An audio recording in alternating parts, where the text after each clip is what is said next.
గురూజీ 72 గంటల్లోనే ఫోన్ లోని అద్భుతమైన జ్యోతిష్య పరిష్కారం చూపిస్తారు. నమ్మండి, నమ్మకపోండి, ఇది నిజం. శ్మశాన కాళి రుద్ర చౌడీదేవి ఆరాధకులు నంబర్ 1 వశీకరణ స్పెషలిస్ట్. గురూజీ మనిషి పుట్టుక నుండి చనిపోయే వరకు వచ్చే అన్ని క్లిష్టమైన సమస్యలకు పరిష్కారం ఇక్కడ లభిస్తుంది. విద్య, ఉద్యోగం, వ్యవహారం, స్త్రీ ప్రేమ, పెళ్లి, సంతానం, స్త్రీ పురుష వశీకరణం, భూవశం, భార్యాభర్తల కలహాలు, కోర్టు సమస్యలు, విడాకుల సమస్యలు, చేతబడి, అప్పుల బాధ, ఇంకా మీకు ఎలాంటి సమస్యలు ఉన్నా 72 గంటల్లోనే శాశ్వత పరిష్కారం చేయబడును. ఓం శ్రీ గణేశాయ నమః, శ్రీ సరస్వతై నమః, శ్రీ పాదవల్లభ నృసింహ సరస్వతి, శ్రీ గురు దత్తాత్రేయాయ నమః. వక్రతుండ మహాకాయ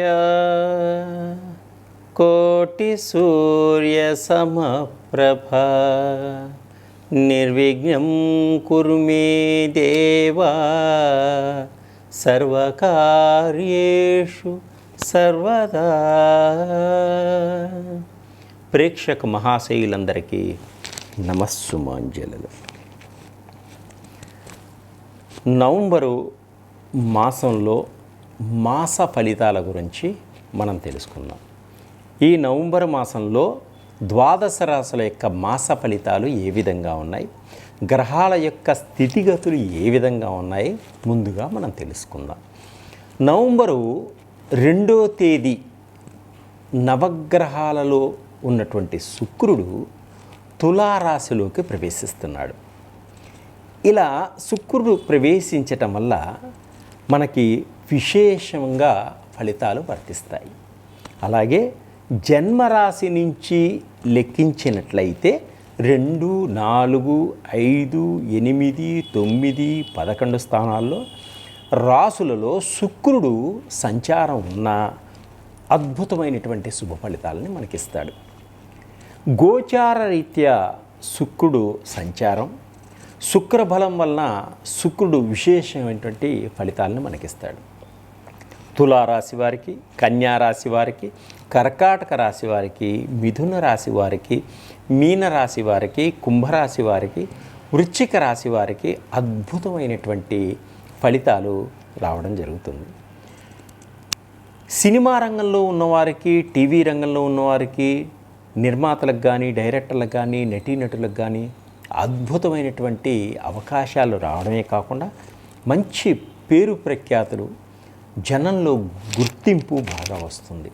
అలాగే భార్యాభర్తలు విడిపోయినటువంటి వాడు, గొడవ పడినటువంటి వాళ్ళు ఒకళ్ళకొకళ్ళు అర్థం చేసుకుని ఇప్పుడు శుక్రుడు బాగుండడం వల్ల వీరు అర్థం చేసుకొని ఒకరికొకరు కలుసుకోవడం కూడా జరుగుతుంది. కుటుంబంలో కూడా అందరూ అన్యోన్యత, దాంపత్య జీవితం, కుటుంబంలో అందరూ ఆనందంగా ఉంటారు.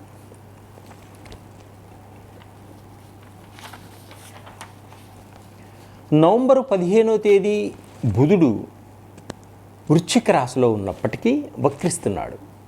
నవంబర్ 28వ తేదీ వరకు బుధుడు అద్భుతమైనటువంటి ఫలితాలను ఇస్తున్నాడు. మీ జన్మరాశి నుంచి లెక్కించినట్లయితే తులారాశి 2, సింహరాశి 4, మకర రాశి 11, మిథున రాశి 6 చాలా బాగుంటాయి. ఈ బుధుడు వక్రించడం వల్ల విద్యార్థులకు విద్యలో ముందంజ వేస్తారు. ఉద్యోగస్తులకు కూడా చాలా బాగుంటుంది. వ్యాపార రంగంలో ఉన్నవారికి మంచి రెట్టింపు ఫలితాలు రావడం జరుగుతుంది ఈ బుధుడు ఉండడం వల్ల.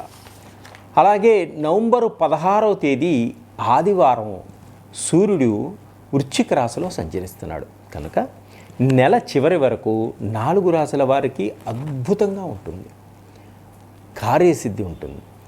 మకర రాశి, కన్యారాశి, మిథున రాశి, కుంభరాశి వారికి జన్మరాశి నుంచి లెక్కించినట్లయితే 3, 6, 10, 11 స్థానాలకు నుంచి మంచి ఫలితాలు ఇస్తాడు. మంచి బలం చేకూరుతుంది, మంచి ఫలితాలు అద్భుతంగా ఉంటాయి. నవంబరు 16వ తేదీ నుంచి వృశ్చిక రాశిలో సంచరిస్తున్నాడు ఈయన. అలాగే నవంబర్ 2వ తేదీ శుక్రుడు సంచారంలో కొంత మార్పు కనిపిస్తుంది. నవంబర్ 15వ తేదీ వృశ్చిక రాశిలో బుధుడు వక్రిస్తున్నాడు. నవంబరు 16వ తేదీ నుంచి వృశ్చిక రాశిలో సూర్యుడు సంచరిస్తున్నాడు. ఇవి గ్రహాల యొక్క స్థితిగతుల గురించి ముందుగా మనం తెలుసుకుందాం. మీనరాశి. నవంబర్ మాసంలో మీనరాశి వారికి అద్భుతంగా ఉంటుంది, మనశ్శాంతిగా ఉంటుంది, మనసు ప్రశాంతంగా ఉంటుంది, ఉత్సాహంగా ఉల్లాసంగా ముందుకు సాగగలుగుతారు. సంఘంలో మంచి పేరు తెచ్చుకోగలుగుతారు, మంచి గుర్తింపు పొందగలుగుతారు. సంఘంలో మీ సహాయ సహకారాలతోటి అందరూ బతకడం జరుగుతుంది. అందరూ సలహాలు తీసుకొని మేము మీ సలహాల వల్ల ఎదగగలుగుతారు. ఆర్థిక పరంగా చాలా బాగుంటుంది, ఆర్థిక పరంగా ఎదగగలుగుతారు. ప్రథమార్థంలో చిన్న చిన్న ఆరోగ్య సమస్యలు వచ్చినప్పటికీ సమసిపోతాయి, మళ్ళీ ఆరోగ్యవంతులు అవుతారు. దీర్ఘకాలిక రోగాలతో ఉన్న వాళ్ళందరూ బయటపడగలుగుతారు, ఆరోగ్యవంతులు అవుతారు. శత్రువులందరూ మిత్రులు అవుతారు, మిమ్మల్ని అనుకరిస్తారు. అందరూ మనస్సు ప్రశాంతంగా ఉంటుంది. ఎవరు ఏది అడిగితే వాళ్ళకి ఆ సహాయం చేసేటువంటి శక్తి మీకు ఇస్తాడు భగవంతుడు. చికాకులన్నీ తొలగిపోతాయి, ఎప్పటి నుంచో ఉన్న బాధలన్నీ తొలగిపోతాయి, అప్పులన్నీ తీర్చేస్తారు. మీరు అనుకున్నది అనుకున్నట్టు ఉంటుంది. మీకు రావాల్సినటువంటి తల్లిదండ్రుల ఆస్తిపాస్తులన్నీ వస్తాయి, అత్తమామల ఆస్తిపాస్తులన్నీ కూడా మీకు వచ్చేటువంటి సూచనలు ఉన్నాయి. వివాహం కాని వారికి వివాహం అయ్యేటువంటి సూచనలు ఉన్నాయి. పురుషులకు స్త్రీలకు తగినటువంటి సంబంధాలు సెటిల్ అవుతాయి. అట్లాగనే దాంపత్య జీవితం అనుకూలంగా ఉంటుంది. పనులు కొంచెం ఇబ్బంది పెట్టినా కానీ, కొంచెం లేట్ అయినా కానీ విజయాన్ని పొందగలుగుతారు. అన్యోన్యత దాంపత్య జీవితం ఉంటుంది. విడిపోయినటువంటి భార్యాభర్తలు మళ్ళీ కలుసుకుంటారు, ఒక్క విధంగా అర్థం చేసుకొని నడుచుకుంటారు. విద్యార్థులకు అన్ని రంగాల్లో, విద్యారంగంలో మంచి విజయాన్ని పొందగలుగుతారు.